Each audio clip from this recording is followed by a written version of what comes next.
হায় হায় রে কাণ্ড। বাঙালিরে কি বলদটা পাইছে এক একটায়। আপনার ইউনূস সরকারের আমলে এদের এক একটা চেহারা মনে করে দেখেন, ডক্টর ইউনূস সরকারের সময় মানে তাদের চেয়ে বিশ্ব প্রেমী, বাংলাদেশ প্রেমী তারা, মানে পারলে এক একজন এরকম ঘোষণা করতো যে আমি মুক্তিযুদ্ধ বাংলাদেশে আমিই করছি, বা এই বাংলাদেশে আমি স্বাধীন করে দিচ্ছি। তাদের ভাবটা এমন ছিল যে এই ইউনূস সরকারের যে কলকবজা গুলা, এই কলকবজা ছাড়া এই বাংলাদেশে দেশপ্রেমিক কেউ নাই, এবং এরা যা বুঝে এরাই সবচেয়ে বেশি বুঝে। অত নসিহত করছে, বিশেষ করে ক্ষমতায় আসার পর থেকে। হ্যাঁ, রাজনীতিবিদদের দেখতে পারে না, রাজনীতিবিদরা খালি নির্বাচন চায়, তাদের হাত দিয়ে সংস্কার হবে। সত্যিকার অর্থে কিন্তু সংস্কার বলতে তারা কিচ্ছুই চায় না। তারা চাইছে আমেরিকার দালালি করতে, আমেরিকার হাতে দেশটারে তুলে দিবে, তারপরে নিজেরা কামাবে।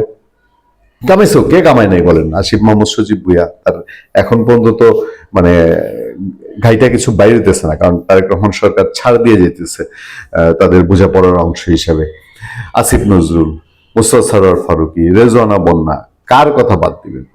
দেখেন নূরজাহান বেগম না ফরিদা ইয়াসমিন, ওই যে চিন্তক ফরহাদ মজারের বউ, সে প্রথম কইলো যে আমেরিকার যে চুক্তি, এই চুক্তি সে রাজি ছিল না। কি যে তারে বলা হয়েছে যে বাংলাদেশে মাংস আমদানি করা হবে, সে এটা অমত করছে, কিন্তু তারপরেও এই চুক্তি করে ফেলা হয়েছে।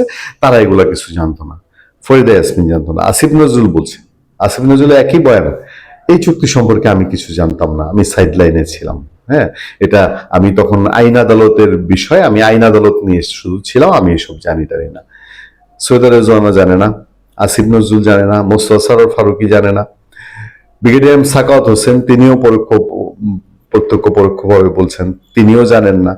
এখন আইসা সবচেয়ে বড় খেলোয়াড়টা, যে কিনা স্বরাষ্ট্র মন্ত্রণালয়ের স্বর দায়িত্ব ছিল না, ছিল হচ্ছে যুব ক্রীড়া মন্ত্রণালয়ের দায়িত্বে, গোপালগঞ্জে যখন গন্ডগোল হয় গিয়া পুলিশ কন্ট্রোল রুমে বৈশা ছিল, ওইটা করতে পারে। আর আমেরিকার চুক্তির ব্যাপারে সে নাকি কিছু জানে না। আসিফ মাহমুদ সজীব ভুঁইয়া, সাবেক উপদেষ্টা, এনসিপির মুখপাত্র, হ্যাঁ, বলতেছে যুক্তরাষ্ট্রের সঙ্গে চুক্তি বাংলাদেশের জন্য ভালো হয়নি। চুক্তির বিষয়ে কান কথার মতো শুনেছি, কিন্তু চুক্তির সময় বা আনুষ্ঠানিকভাবে আমি কিছু জানতাম না বা জানানো হয়নি। এটা চ্যানেল 24 একটা টক শোতে দাবি করছে। আপনি কি বিশ্বাস করবেন? আমরা বিশ্বাস করব? ওদের তো পিতৃতুল্য হয়ে গেছিল ডক্টর মোহাম্মদ ইউনূস তাদের সাথে পরামর্শ না করে কিচ্ছু করে না। নাহিদ ইসলাম, এই আসিফ মাহমুদ সজীব ভুঁইয়া, মাহফুজ আলম, এদের সাথে আগে বুঝতো। নিজের ওই আজগবি পদত্যাগের নাটক করছিল, ওই পদত্যাগের নাটক পর্যন্ত এদের সাথে বুঝ পরামর্শ করে করছে, মানে নাটকের স্ক্রিপ্ট লেখছে এদেরকে নিয়ে। আসিফ মাহমুদ সজীব ভুঁইয়া এখন আইসা ধোয়া তুলসী পাতা, আমি কিছু জানি না, জানে তো ঠেলার নাম বাবাজি, সামনে ঠেলাটা খাইতে হবে না? তারেক রহমান সরকার, তো ওই আওয়ামী লীগ সরকার যেরকম বলতাম যে আজীবন অনধিকাল পর্যন্ত তো আর আওয়ামী লীগ সরকার থাকবে না, তারেক রহমান সরকার অনধিকাল পর্যন্ত থাকবে না। আল্লাহ বাঁচায় রাখুক এই লোকগুলারে। এবং আওয়ামী লীগ আসুক না আসুক, অন্য কেউ যদি কোনোদিন ক্ষমতায় আসে, অন্য কোনো একটা দেশপ্রেমিক শক্তি যারা এই আমেরিকার দালালি সাম্রাজ্যবাদের বাইরে, বা এই বাংলাদেশের জন্মটাই সাম্রাজ্যবাদের বাইরে, সাম্রাজ্যবাদ বিরোধী স্পিরিট দিয়ে বাংলাদেশের উৎপত্তি হয়েছিল, সেই সাম্রাজ্যবাদের বিরুদ্ধে তো বাংলাদেশের মানুষ লড়বে।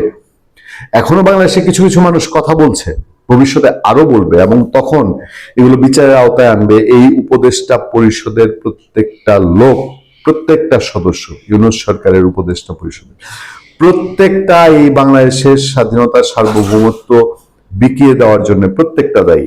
আজকে সোশ্যাল মিডিয়া সহ সব জায়গায় আলাপ হচ্ছে আমেরিকার রাষ্ট্রদূত নাকি যা ইচ্ছা তাই ইন্টারফেয়ার করে যাচ্ছে বাংলাদেশের স্বাধীনতা সার্বভৌমত্বকে ঝুঁকির মুখে ফেলে দিয়েছে।